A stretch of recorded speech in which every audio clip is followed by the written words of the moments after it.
தமிழக மக்கள் அனைவருக்குமே வணக்கம். ரேஷன் அட்டைதாரர்களுக்கு பார்த்தீங்கன்னா, மத்திய அரசு ஒரு சூப்பரான ஜாக்பாட் அறிவிப்பை வெளியிட்டிருக்காங்க. அதாவது ரேஷன் அட்டைதாரர்களுக்கு இனிமே பொருட்களுக்கு பதிலாக பணம் வழங்க இருக்கிறதா அறிவிப்பு வெளியாயிருக்கு. யாருக்கெல்லாம் பணமாக கொடுக்க போகிறாங்க, எதன் காரணமாக கொடுக்குறாங்க அப்படின்ற முழு விவரம் தெரிஞ்சுக்க எப்போ இருந்து கொடுக்க போகிறாங்க அப்படின்றது அனைத்துமே இந்த வீடியோ முழுக்க பாருங்கள். அப்போ தான் என்ன சொல்கிறோம் அப்படிங்கிறது தெளிவாக புரியும். வீடியோக்கு போகிறதுக்கு முன்னாடி நம்ம சேனலில் நிறைய பேர் பார்க்குறீங்க, ஆனால் சப்ஸ்கிரைப் பண்ணாமையே பார்த்துட்ருக்கீங்க. முடிஞ்ச அளவு சப்ஸ்கிரைப் பண்ணிக்கோங்க. அப்போ தான் நம்ம போடக்கூடிய வீடியோஸ் அனைத்துமே உங்களுக்கு உடனுக்குடனே நோட்டிஃபிகேஷனாக வந்து சேரும். நீங்களும் ஈஸியாக வந்துட்டு தமிழ்நாட்டில் இருக்கக்கூடிய அனைத்து தகவலையும் உடனுக்குடனே தெரிஞ்சுக்க முடியும். இப்போ வாங்க வீடியோக்குள்ளே போயிடலாம். மத்திய அரசு பார்த்தீங்கன்னா, ரேஷன் விநியோக முறையில் ஒரு பெரிய மாற்றத்தை கொண்டு வர தயாராகி இருக்கிறாங்க. அதில் இனி ரேஷன் பொருட்களை பெற விரும்பாத பயனாளர்களுக்கு அதற்கு மாற்றாக நேரடியாக பண உதவியை தேர்வு செஞ்சுக்கலாம் அப்படின்ற மாதிரி ஒரு சூப்பரான அப்டேட்டை வெளியிட்டிருக்காங்க.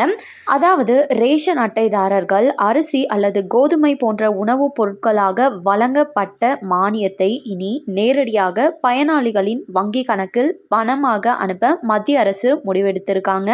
இந்த புதிய முறையில் உணவுப் பொருட்களை பெறுவதா அல்லது அதற்கு இணையான பணத்தை பெறுவதா என்பது பயனாளிகளே முடிவு செஞ்சுக்கலாம் அப்படின்னு சொல்லியிருக்காங்க. ஸோ பயனாளிகளின் வங்கி கணக்கா ஸ்டேட் பேங்க் ஆஃப் இந்தியா உதவியுடன் தான் இந்த ரூபாய் என்ற டிஜிட்டல் வவுச்சர் மூலமா அரசு அறிமுகப்படுத்த இருக்காங்க. பதிவு செய்யப்பட்ட மொபைல் எண்ணுக்கு மாதந்தோறும் இந்த வவுச்சர் அப்படின்றது அனுப்பப்படும். குடும்பத்தில் உள்ள உறுப்பினர்களின் எண்ணிக்கைக்கு ஏற்ப மானிய தொகை நிர்ணயிக்கப்படும்.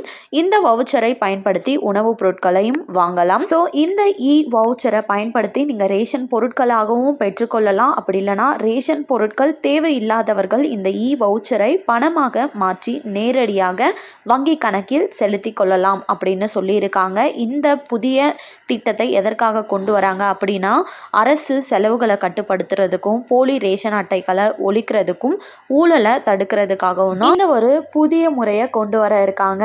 இப்போது பார்த்தீங்கன்னா, சண்டிகர், புதுச்சேரி, தாத்ரா நகர் ஹவேலி, மகாராஷ்டிரா இந்த மாதிரியான சில பகுதிகளில் மட்டும் இந்த டிபிடி ரேஷன் திட்டம் அப்படின்றது சோதனை அடிப்படையில் செயல்படுத்தப்பட்டு வந்துட்டுருக்கு. இது ஓகே ஆயிடுச்சு அப்படின்னா இதுவரைக்குமே 113 கோடிக்கு மேல் மானிய தொகை வழங்கப்பட்டிருக்கிறதாகவும், எதிர்காலத்தில் நம்ம தமிழ்நாடு முழுவதும் எங்குமே இந்த திட்டத்தை தான் கொண்டு வர இருக்கிறதா அறிவிப்பு வெளியாயிருக்கு. கூடிய சீக்கிரமே இந்த திட்டத்தை அமலும் படுத்த இருக்காங்க மத்திய அரசு. இந்த திட்டம் வந்துருச்சு அப்படின்னா ரேஷன் கடை ஊழியர்கள் வேலை இழக்கும் அபாயம் அப்படின்னு கூட சொல்லலாம். அது மட்டும் இல்லாமல் ரேஷன் கடையில் வழங்கக்கூடிய பொருட்கள் வைத்து தான் நிறைய மக்களோட வாழ்வாதாரமே இருந்துட்டு வந்துட்டுருக்கு. அவங்க வழங்கக்கூடிய 1000 ரூபாய்க்கு நீங்கள் பணமாக பெற்றுப்பீங்களா இல்லை ரேஷன் பொருட்களாகவே வாங்கிப்பீங்களா அப்படின்னு உங்களோட கருத்துக்களை கமெண்டில் தெரிவிக்கலாம். மேலும் இது போல் அரசாங்கம் அறிவிக்கிற அனைத்து உண்மை அப்டேட்களையும் உடனுக்குடனே தெரிஞ்சுக்க நம்ம சேனலை சப்ஸ்கிரைப் பண்ணிவிடுங்க. வீடியோ பயனுள்ளதாக இருந்துச்சு அப்படின்னா மறக்காமல் ஒரு லைக் பட்டனையும் தட்டி விட்டுருங்க. நிறைய பேருக்கு ஷேரும் பண்ணுங்கள். அது மூலமாக அவங்களும் பயன்பெறட்டும். அண்ட் தேங்க்யூ ஃபார் வாட்சிங்.